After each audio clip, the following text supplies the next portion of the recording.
It's strange how things happen the way they do. Take my social club, for instance, the Champagne Society. With a name originating from the organization's unanimous enthusiasm for beverages of a spirituous nature, the Champagne Society started several years back as a loose affiliation of wandering drifters come together in homage of all the late great members of the quote-unquote lounge community of the 40s, 50s, and early 60s.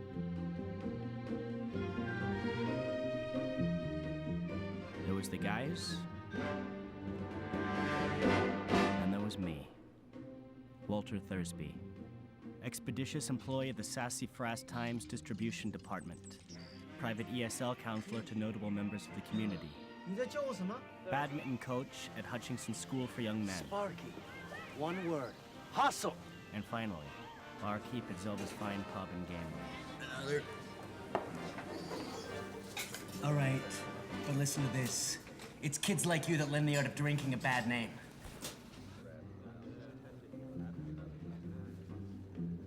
Characterized by an extreme extroversive social complex and a strange manic temperament towards lonesomeness, multiple family physicians predicted I wouldn't live unaffected without at least several major mental collapses in my first 20 years. Well, 20 came and went. And now they're just counting down the hours, saying, "Any day now, Walt, any day." Come here, Walter.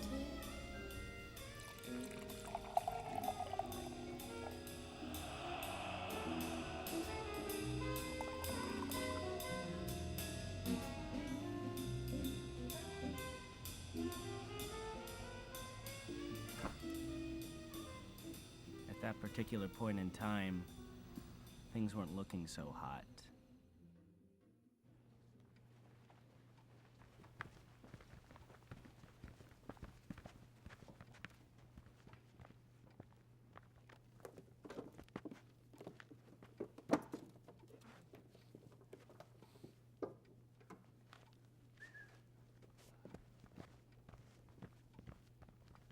And then I found Amelia Tuppington, radical leftist militant characterized by an overt allegiance to an anarchist oath.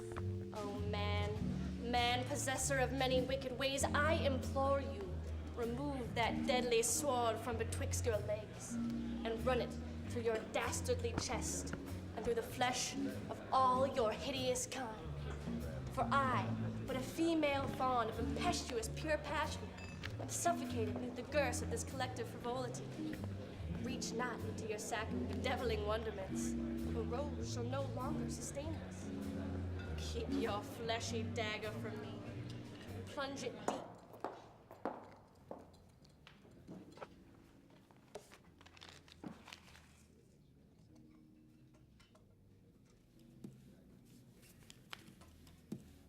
I believe this is yours.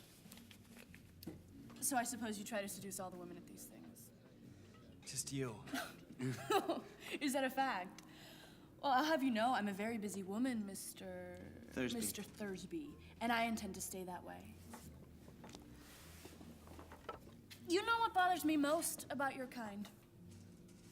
My kind? Men, males, mankind, is that you think you can seduce a woman by writing pithy, petty love poems that articulate an inane, on-the-surface fascination with the female form. Well, I'll have you know, Mr. Thursby, respectable, well-adjusted, and independently minded women such as myself are not interested in games of cat and mouse. Furthermore, What's your name? I hardly see what that has to do with anything. Why? Just wanted to know. You know, you have an awful lot in common with the majority of misogynistic, self-important men that I've come across in my day. And then it happened. Desperately cling. Love. Stronger than any ocean, faster than any shooting star. May I kiss you, Amelia? I would like that, yes. From that moment on, we were inseparable. Time became meaningless. Nights melted into mornings. Mornings grew stars and moons. And the whole world was one big happy ball of bliss. Always. We were so very happy. Well, did you ever think about getting out of this town? Should I have? I mean, there's a lot going on in the world these days. Yeah, but it's nice here. Doesn't rain too much. $3 drinks in all the bars. It's copacetic. Free and democratic society. That's excellent, Mona. All right. Next week, we'll be discussing Chomsky's thoughts on reshaping the political system.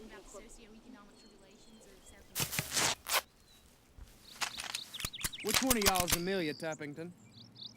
I am. Miss Tappington?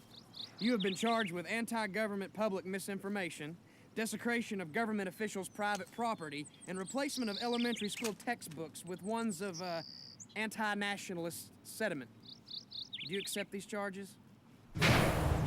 This wouldn't happen in a true democratic state, would it, Amelia? No, it wouldn't, Mona. No, it wouldn't. After that day, my life had only one specific purpose: to liberate my true love from the foulest of all places imaginable. Miss Henderson's Reformatory and Domesticity Training School for Young Ladies. It was a square factory from the get-go, producing made-to-order housewives for the 21st century. And like it, Tabitha. Thank you. Oh, daily slop not good enough for you, eh? Now, what would your husband say to this, do you suspect? Hair a mess, legs akimbo, chin tucked in. You've got a thing or two to learn here, eh, Tuppington? Now eat your fucking food before...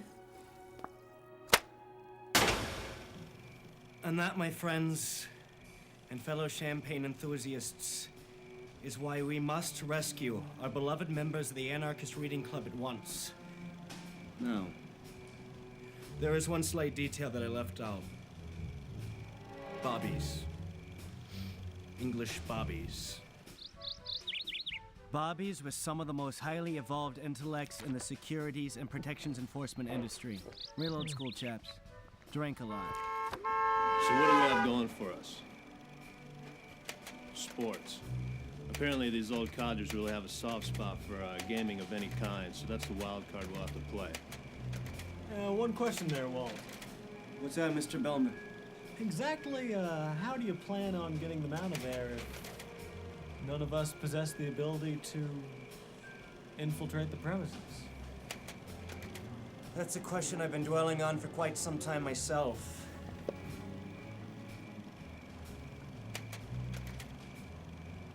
I may have a solution.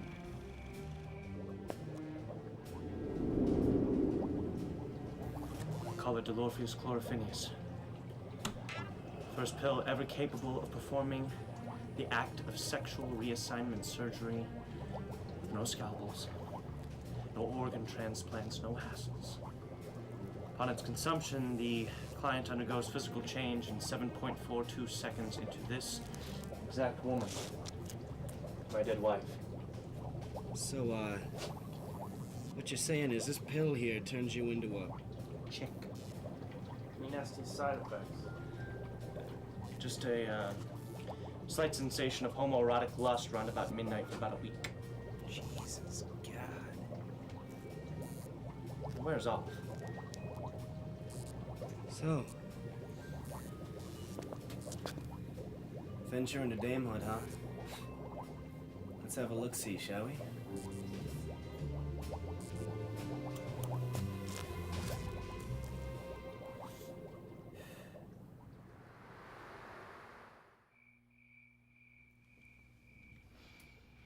Wish me luck, gents.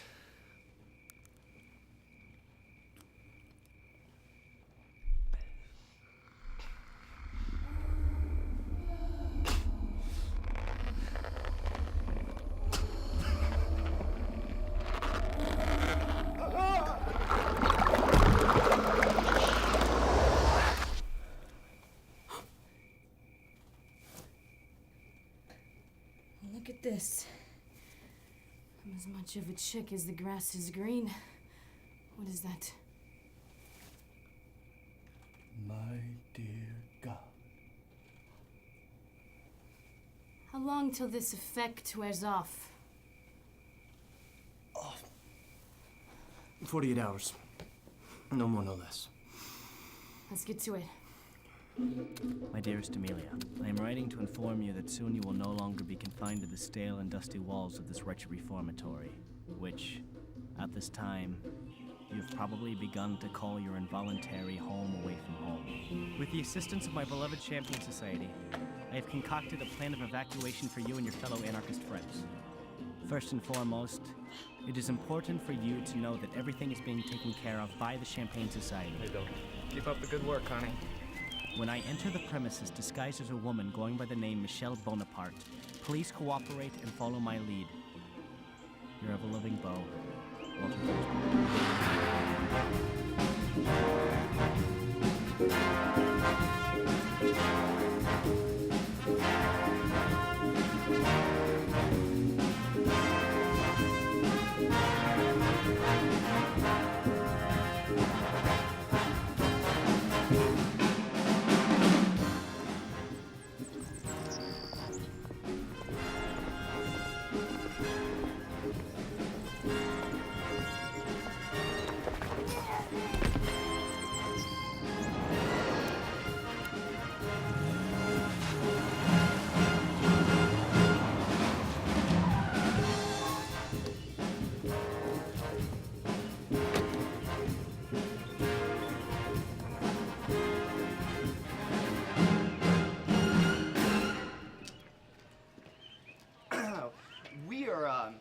We're here from, Pennington Penitentiary.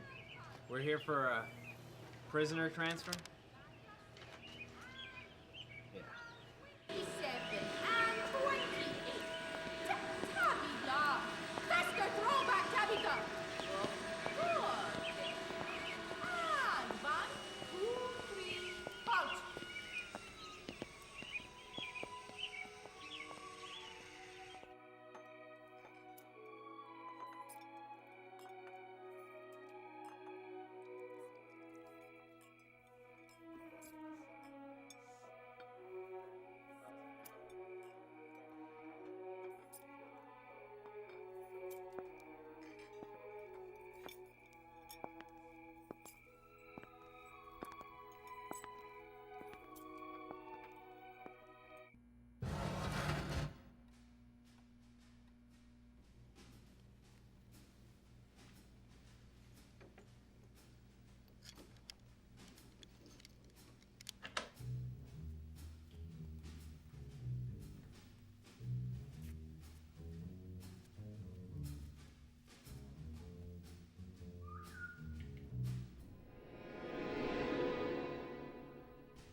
It's go time.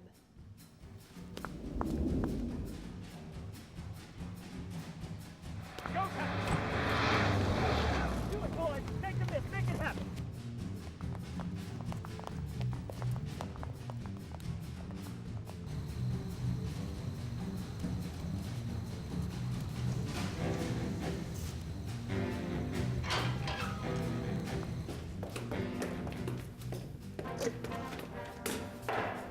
This is Iris at the reformatory. We've had an escape. Hey, moving, come on! Time is money, lady! Let's do it! Everybody loves a winner! Yes, another one of those leftist revolutionary literary groups.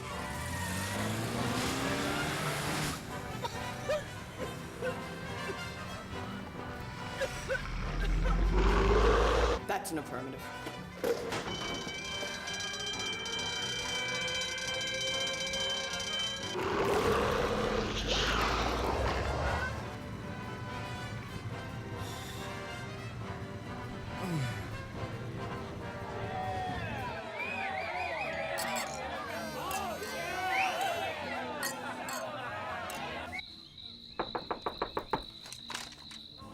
Dexter, the momentary man pills. Get him. Oh, mother shit whistles. I think somewhere my face and yesterday 2 times.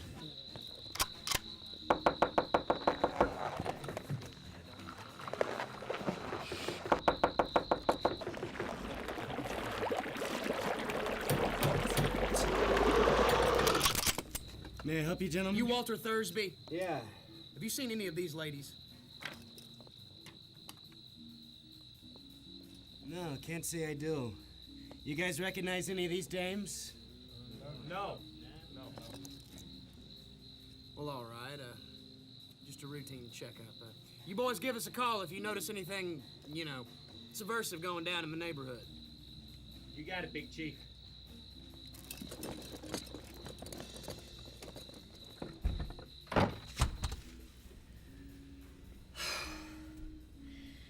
Well, no sense in sticking around for the subsequent residential privacy raids. Ladies, we leave tomorrow morning, 7 a.m. sharp.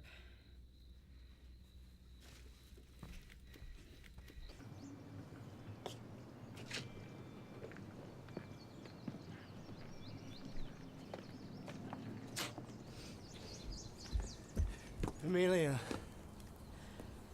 Yes. you always talked about seeing the way the moonshine glowed in Africa. Maybe we could see it together. Are you sure?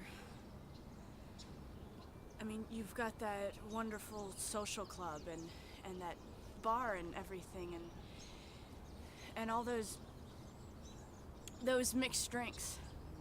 Well, maybe I need a different kind of refreshment now.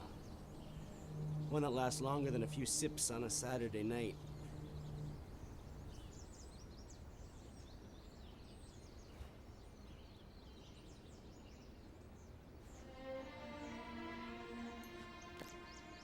Skipping out of town turned out to be the best thing we could have done at the time. The way I saw it, it was all the more reason for seeing the world. It was time to evolve. Throw away the cards and start up a new game, as a fella said.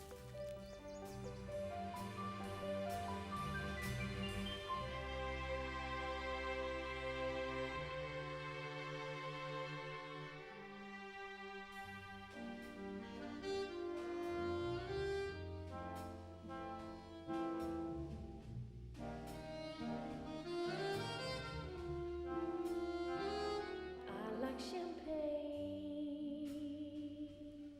It's so